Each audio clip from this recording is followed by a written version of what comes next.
حضرت آدم علیہ السلام کی تخلیق اور ابلیس کا غرور۔ السلام علیکم ورحمۃ اللہ وبرکاتہ۔ نبی کریم صلی اللہ علیہ وسلم پر لاکھوں کروڑوں درود و سلام۔ آج کی ویڈیو شروع کرنے سے پہلے ایک لمحہ نکالیں اور درود شریف پڑھ لیں۔ اللہم صلی علی محمد صلی اللہ علیہ وسلم۔ دوستوں، کبھی آپ نے سوچا انسان کی شروعات کہاں سے ہوئی اور شیطان انسان کا سب سے بڑا دشمن کیوں بنا؟ یہ کہانی ہے حضرت آدم علیہ السلام کی تخلیق اور ابلیس کے غرور کی۔ جب اللہ تعالیٰ نے فرشتوں سے فرمایا کہ میں زمین میں ایک خلیفہ بنانے والا ہوں، تو فرشتوں نے عرض کیا، یا اللہ، کیا آپ ایسی مخلوق پیدا کریں گے جو زمین میں فساد کرے گی اور خون بہائے گی؟ لیکن اللہ تعالیٰ نے فرمایا، میں وہ جانتا ہوں جو تم نہیں جانتے۔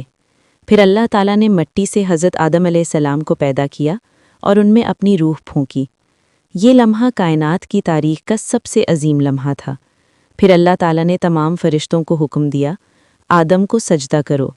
تمام فرشتے فوراً سجدے میں گر گئے، لیکن ایک تھا جس نے انکار کر دیا، وہ تھا ابلیس۔ ابلیس نے کہا، میں اس سے بہتر ہوں، مجھے آگ سے بنایا گیا ہے اور اسے مٹی سے۔ دوستوں، یہی وہ لمحہ تھا جہاں سے غرور کی شروعات ہوئی۔ ابلیس نے اللہ کے حکم کو ماننے سے انکار کیا، صرف اپنی انا کی وجہ سے، اپنے تکبر کی وجہ سے۔ اللہ تعالیٰ نے فرمایا، تو یہاں سے نکل جا، تو مردود ہے۔ لیکن ابلیس نے جاتے جاتے ایک بات کہی۔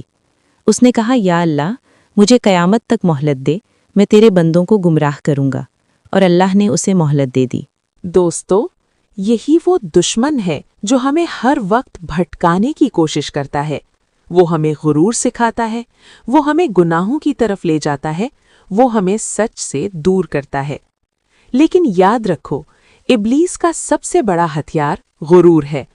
جب انسان اپنے آپ کو دوسروں سے بہتر سمجھنے لگے تو سمجھ لو کہ شیطان اپنا کام کر رہا ہے۔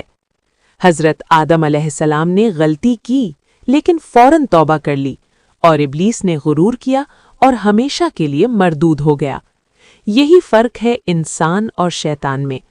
دوستو، ہمیں ہمیشہ عاجزی اختیار کرنی ہے، اپنے رب کے آگے جھکنا ہے اور شیطان کے وسوسوں سے بچنا ہے۔